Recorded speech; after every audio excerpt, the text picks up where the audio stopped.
నమస్తే, welcome to think Andhra. నేను మీ ప్రియాంక.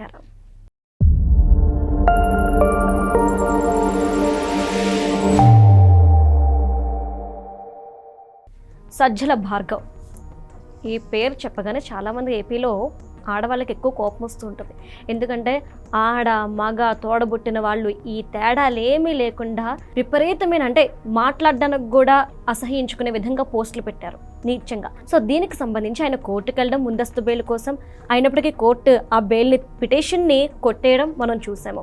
ఇప్పుడు ఈ కేసుకు సంబంధించి సజ్జల భార్గవ్ ఒక మాట అన్నారు, ఇదేది కూడా నా ఖాతాలో వేయకండి, మొత్తం చేసింది వాలంటీర్లు, నాకు సంబంధం లేదు అని చెప్పేసి. ఎలా చూడాలి? అందితే జుట్టు అందకపోతే కాళ్ళు పట్టుకునే వ్యవహారంలా చూడాలా, లేదంటే నిజంగానే ఈయన ప్రమేయం లేకుండా వాలంటీర్లు చేశారా? దీనికి సంబంధించి మనతో మాట్లాడడానికి ప్రముఖ పొలిటికల్ అనలిస్ట్ అడుసుమల్లి శ్రీనివాస్ గారు ఉన్నారు, ఆయనతో మాట్లాడదాం. నమస్కారం సార్. నమస్కారం సార్. ఈరోజు సజ్జల భార్గవ్ మీద కేసు నమోదైంది కొన్నాళ్ళ క్రితం. ఏంటి అంటే ఆయన సోషల్ మీడియాలో విపరీతమైన అనుచిత పోస్టులు పెట్టారు అని చెప్పేసి.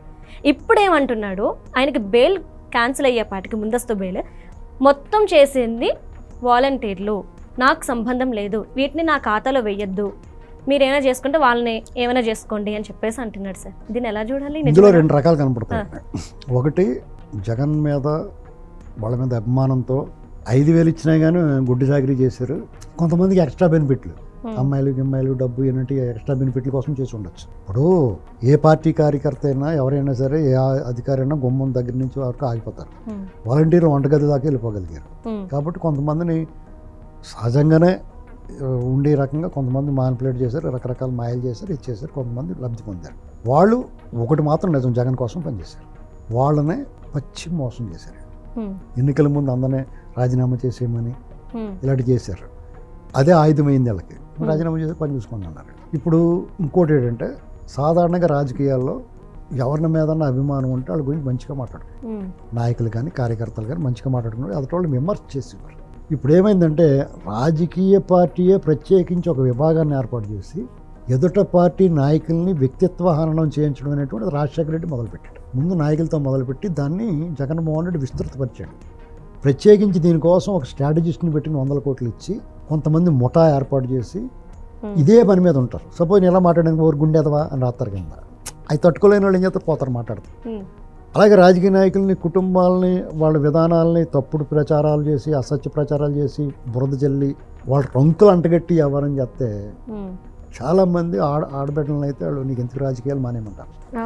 మహిళా నాయకురాలు అయితే కళ్ళంపడ నీళ్ళు వచ్చి గుడ్ల నీరు కుక్కుని తమాయించుకుని రాజకీయాలు చేశారు.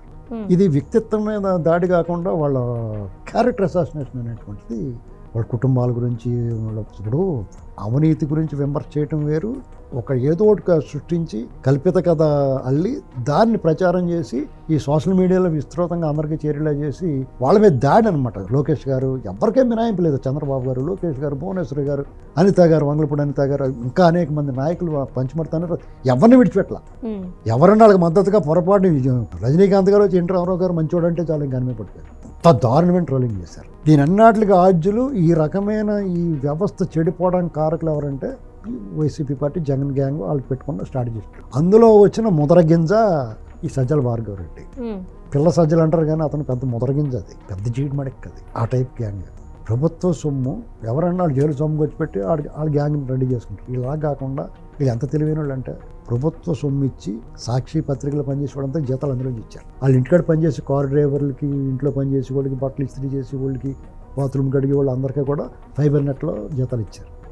ఒక విభాగం ఏర్పాటు చేసి దానికి ఎవడో ఒకటి దగ్గర నుంచి నిధులు కేటాయించి సోషల్ మీడియాలో రాతలు రాసే వాళ్ళకి, కామెంట్లు పెట్టే వాళ్ళకి, యూట్యూబ్లో మాట్లాడే వాళ్ళకి, టీవీల్లో మాట్లాడే వాళ్ళకి ప్యాకేజీలు ఇచ్చి వాళ్ళందరికీ సంతృప్తికరంగా సంపూర్ణ మృష్టాన్న భోజనము తాంబూలంతో సహా ఇచ్చి వాళ్ళ చేత నోటి నుంచి దుర్వాసన గంతలు ఇచ్చి దీని అందరినీ ఇన్ఛార్జి సజ్జల భార్గవ్ రెడ్డి. ఇవాళ నాది కాదు అంటే తప్పించుకోగలడా, వదిలేస్తారా, నాకేం తెలదండి అంటే సరే బాబు అంటారు అనుకుంటున్నాడు అతను. 10,000 మంది ఒప్పి చెప్పరా అంటారు. ఏంటండి వాళ్ళు ఇవాళ విచారణ చేశారు, వెళ్ళమన్నారు, మళ్ళీ ఎల్లుండి రమ్మంటారు, మళ్ళీ వెళ్ళమంటారు, తర్వాత ఉండిపోవయ్యా అంటారు. సింపుల్గా వీళ్ళు ఎలా తప్పించుకోగలుగుతారు? ఇక్కడ వాళ్ళు తన విశ్వసనీయత వాళ్ళు నమ్ముకుని వాళ్ళు మంచి చేశారో చెడ్డ చేశారో మంచి వాళ్ళు చెడ్డవాళ్ళు 5,000 రూపాయలకి పని చేశారు వాళ్ళు. వాళ్ళకి ఏం లబ్ధి ఉందో ఏ బెనిఫిట్స్ ఉన్నాయని పక్కన పెట్టండి. 5,000 రూపాయలకి ఇవాళ ఎవడవుతున్నాడండి? పని చేశారు లేదా? వాళ్ళని మాకేం సంబంధం లేదు, వాళ్ళు పెట్టారు అంటే నువ్వు పెట్టమంటే పెట్టారు. వాళ్ళకి ఎందుకు పెడతారు? వ్యక్తిగతంగా చంద్రబాబు గారి మీద వాళ్ళకి ఏం ద్వేషం ఉంటుంది? వీళ్ళు పెట్టమంటేనే పెడతారు. వాళ్ళు దోలకి దుకాణం పెట్టినట్టు వేరే ఉంటాడు, వాళ్ళు దానికి తగ్గ ఫలితం ఉంటుంది. కానీ పని కట్టుకుని నువ్వు ఒక ఆర్గనైజ్డ్గా చేయించారు మీరు ఈ దాడి. అంటే సార్ ఇప్పుడు నాకు సంబంధం లేదు అని చెప్పేసి అన్నారు. నువ్వు హెడ్గా ఉన్నప్పుడు నీ ప్రమేయం లేకుండా నీకు తెలియకుండా వీళ్ళంతా ఇది చేశారంటే నమ్మసఖ్యమా? ఒకవేళ వీళ్ళు చేస్తే మీరు ప్రశ్నించాలి, కాబట్టి నువ్వు ప్రశ్నించకుండా నాకు సంబంధం లేదు అంటే ఇందులో మీ తప్పు కూడా ఉన్నట్టే కదా. అలా ఎందుకు ఆలోచించాలి? పొలైట్గా మర్యాదగా మాట్లాడతాడు, ఎందుకు సంబంధం చెప్తారు? ఓకే, ఇప్పుడు నీ సంబంధం లేదు, జగన్ సంబంధం ఉందా అంటే నువ్వు చేయమనలేదు, సరే మీ బాబు చేయమన్నాడా, పెద్ద సజ్జలా, లేదా జగన్ చేయమన్నాడా? ఇప్పుడు వాళ్ళు ఉప్పు పులుసు తింటా, వాళ్ళు మోగ చేతి నీళ్ళు తాగుతా, నువ్వు ఎవడవు అసలు? నువ్వు ఎక్కడి నుంచి వచ్చావు? ఈ రాష్ట్రానికి నీకు సంబంధం ఏంటి? నువ్వేం మాట్లాడావు? ఆ సోషల్ మీడియా విభాగాన్ని నువ్వు అధిపతిగా ఉన్నావు, అది నువ్వు ఎవడో మాకు ఎక్కడి నుంచి దోపలు ఇచ్చారు మీరు? ఇప్పుడు మేము మా అందరికి అంటాం హక్కు ఉంది, నువ్వు అందరినీ మాట్లాడావు. సమాజాన్ని విచ్ఛిన్నానికి గురి చేసే ప్రయత్నం చేస్తున్నావు. సమాజంలో ఒక గౌరవప్రదంగా జీవించే వాళ్ళు వ్యక్తిత్వాన్ని చేసావు నువ్వు. పూర్తి బాధ్యత నీదే. సుప్రీంకోర్టు కూడా చీయని ముఖం మీద ఉమ్మేసింది, ఇంకా సిగ్గులేదా మీకు?